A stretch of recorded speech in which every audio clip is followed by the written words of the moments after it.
What if love was never love at all? Just bait. They find what you crave most and flood you with it. Attention, warmth, devotion. Every word feels earned. Every touch feels safe. You start to think you've finally been seen. But you haven't been seen. You've been studied. And then one day, nothing. The flood stops. Warmth turns to silence. Your brain panics and searching, clawing for the next hit. You call it heartbreak. They call it control. That's the moment the game begins. By the end of this video, you'll see the pattern that almost everyone misses. And once you see it, you'll never chase that dream again. What I'm giving you isn't comfort. It's a weapon. Use it to defend, not dominate, but the choice is still yours. Because once you see the trap, you either walk out or you become the one setting it. This trap always starts with safety. They study your needs the way a hunter studies movement.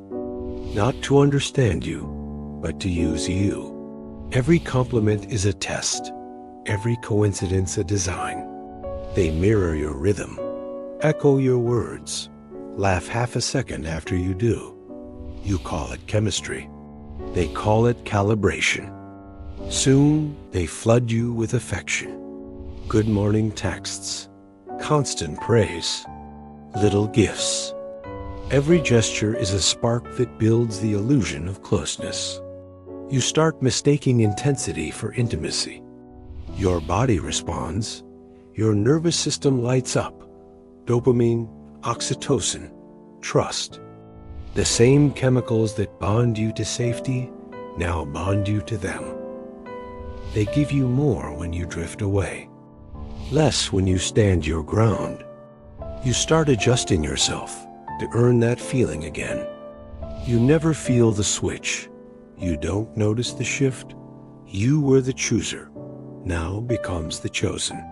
That's how dependency begins, not with chains, but with anticipation. The reward isn't the love itself. It's the relief after anxiety. They train your emotions like trained dogs, ring the bell, and you come running for peace.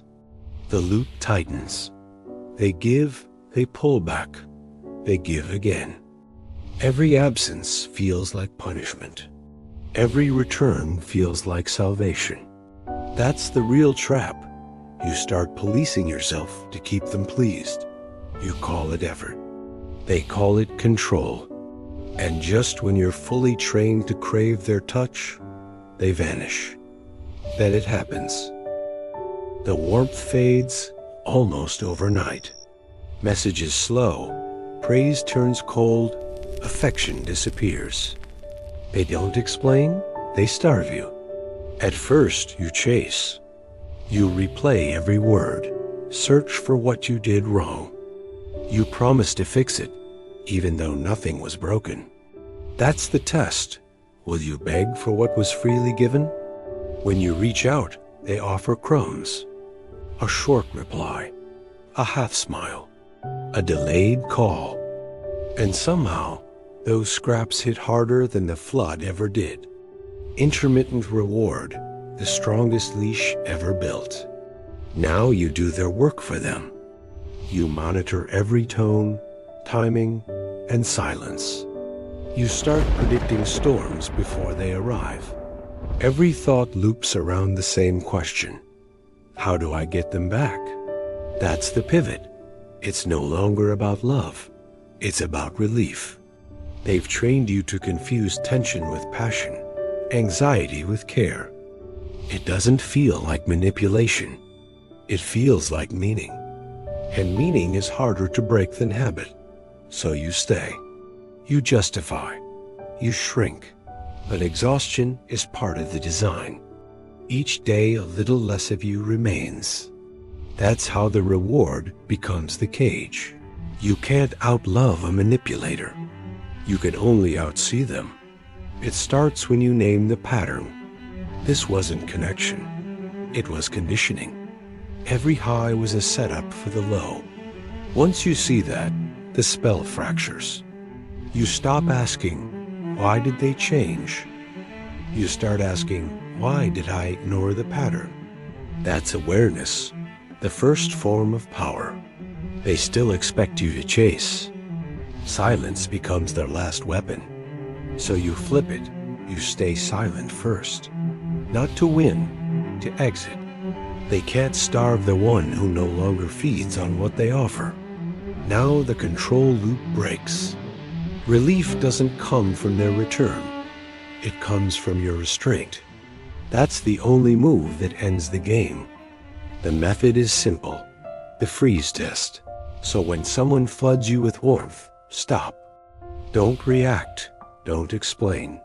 Just pause for a full day. If their affection is real, it remains.